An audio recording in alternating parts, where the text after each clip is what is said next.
How many people, because I know there's a lot of singers in here, how many of you, your only aspiration is to stand behind somebody else and sing? Exactly. So because of that, we don't take them anymore. And it's not because background singers aren't great, it's just, I know you want to be out front, so you're probably not going to cop my parts the way that I sang them on the records. So I take me on the road. On Pro Tools. And I'm okay with that. Because I know that people want this to sound like the record. And it took a long time for me to say, no, we got to be live.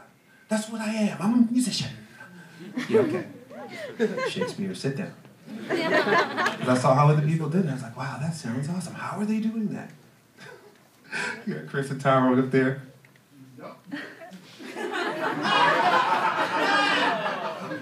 Microphone ain't been on in 10 years. Yeah. But that's part of the show. You have to give them that. It has to sound right, you know, and the only way you're gonna do that is and it takes a lot of time. No, you can't sing it like that. You have to sing it like this.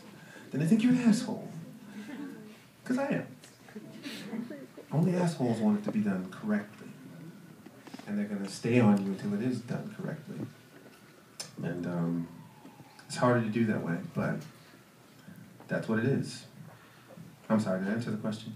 Because I think, yep, oh, there it is. 3 albums you couldn't live without. That's impossible. But if I could only have one, and it's the only one I could listen to forever, it would be Steely Dan's Gaucho. Because I don't pass by anything. I listen from beginning to end. I love every song. There's only 9 of them on there. But they're all everything that I ever wanted to be. Because what Walter and Donald are able to do is to paint a picture not only lyrically, but musically in a way that it's almost like watching the same movie all the time and seeing something new every time you see it.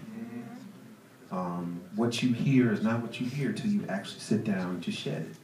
Till you actually sit down to learn it.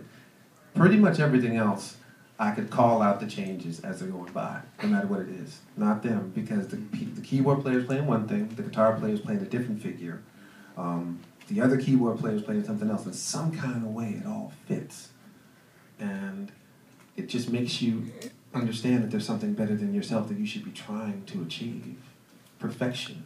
From a record that was made in what, 1980? That one, and then the Night Fly right behind it. I mean, it sounds like they made it yesterday and it's 30 years old. You know?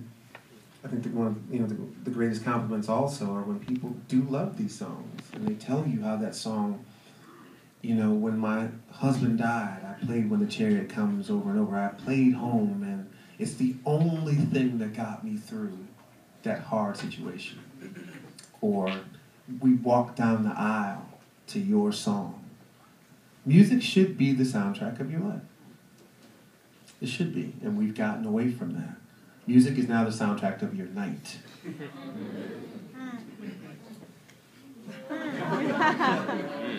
Wow, I've never said that before. Let me just digest it. But it's the truth. And that's why it only lasts for a night. What was the big hit last summer?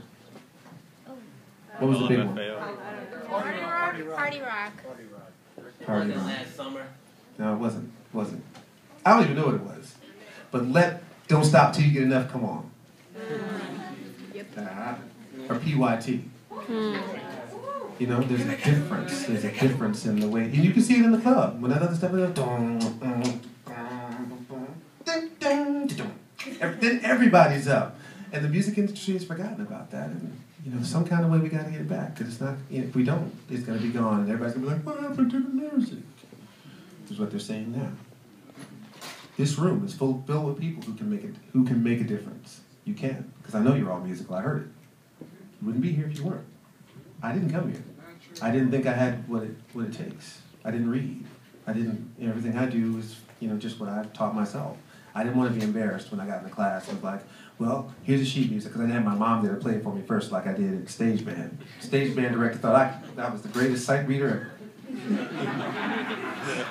It's like, oh, we got new music. Bye. I'll see you tomorrow. Because I wasn't even supposed to be in that class. See, when I was a kid, if you played in band or you sang in the chorus, you would get beat up. Straight up. I played football. And none of those kids that went to school with me I could sing unless they went to my church. I thought, look, don't you tell these kids I can sing. I'm captain of the team. They will give me the business. But now it's you're in such a different place. I mean, you got dudes dancing and singing. You know how you would have got your behind kicked at my school? So we're in a different place. And as terrible as